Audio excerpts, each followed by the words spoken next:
goodness. Such a lovely day here in Capitol Heights, here in Prince George's County, Maryland. I gotta say, I love it. I love it. I love it. It's, I'll always call this place, we are accredited film critics. I ain't paid my $35 to get back in. I don't know how the rules go, man. Like, they didn't give me back a letter and nothing like that. The movie I'm reviewing today is Subservience. I'm gonna be real with you. I'm not even gonna hold you up. This is gonna be a quick review. Yes, I'm spoiling some stuff. So the story is about this construction worker whose wife needs a heart transplant. Yes, a heart transplant. Since she's not at home, being a wife, like clean up his shitty drawers and stuff, he has to do all the work. Clean the house, make sure his daughter gets to school on time, make sure he gets to work on time, and he can't fucking do it. So luckily for him, they live in the near future where automatons are walking around saying, "Would you like more to drink?" and shit like that. So it's like, oh snap. So he goes over to a big ass store. It might have been a convention. I don't know. I was looking that hard. But anyway, there was a whole lot of different butlers and all the rest of that stuff. He's like, to a bunch of them. And all of a sudden, his daughter walks up to the sexiest one there.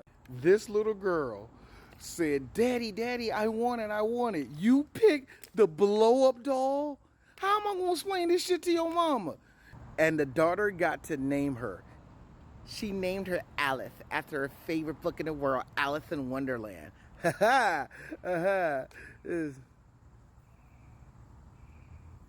Why? That didn't have nothing to do with Alice in Wonderland. None of this story has anything to do with that. And the reference to Alice in Wonderland wouldn't bother me, but they kept trying to hammer in that that Alice is actually like Alice in Wonderland. She's trying different things and this, that, all. You know what? Give me 2 seconds. That's not how references work. You just can't say the name and think, oh, they're going to get the connection. It doesn't work that way. I'm yelling into the void. And I know I said I like Megan Fox. I say that being funny a little bit. Not really. I kind of like her. But here's the thing. She's not that great. And that little move right here, she does that through the whole movie. That's her one move, and she keeps doing that. And I think to myself, why does she keep doing it like that? Because I'm a robot, and I have to yada, yada, yada, woo-da, woo-da, woo. And peppered in through all that yada, yada, and woo-da, woo-da, woo, it's her going, you look stressed. Let me give you an HJ. And he's like, stop it. She didn't say that. She says the bullshit with stress levels, Basically, it's basically like, come on, let me fuck you. So to calm you down. So I'm like, eventually he's going to fold. And the way she does it, all she does is change her voice to his wife's voice while getting butt naked. And I was like, you know what? Hot. In the sex scene, very hot. All right, movie. The weirdest thing happened to me personally watching this movie, because I went from, thought I'd never say this in a Megan Fox movie, get to the fucking point, and then the sex scene happened, and I'm like, thought I'd never say this in a Megan Fox movie, but where the fuck are we going? Where are we going, movie? It turned into Hand That Rocks the Cradle with worse acting.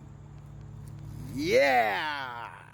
You see, the wife comes home and she instantly gets jealous because, robots have that emotion built into their CPU somehow. But anyway, she gets jealous. Like I said, it turns her Hand that Rocks the Cradle.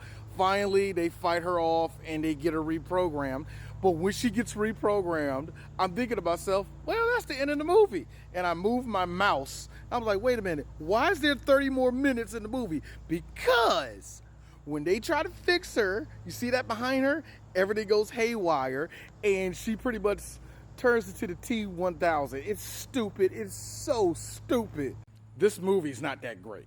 It's just not that great. It goes from Bicentennial Man to Megan to that weird episode of Ghost of the Shell where he was talking about sex workers with a dash of Terminator 3 in it and Hand That Rocks the Cradle, all smashed into one. This movie sucks.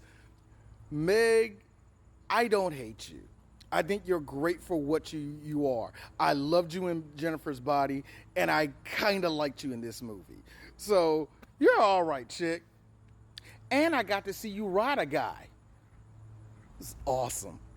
Subservience. 4 out of 10. Check it out, though.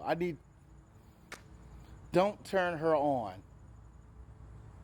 It's actually a pretty good tagline.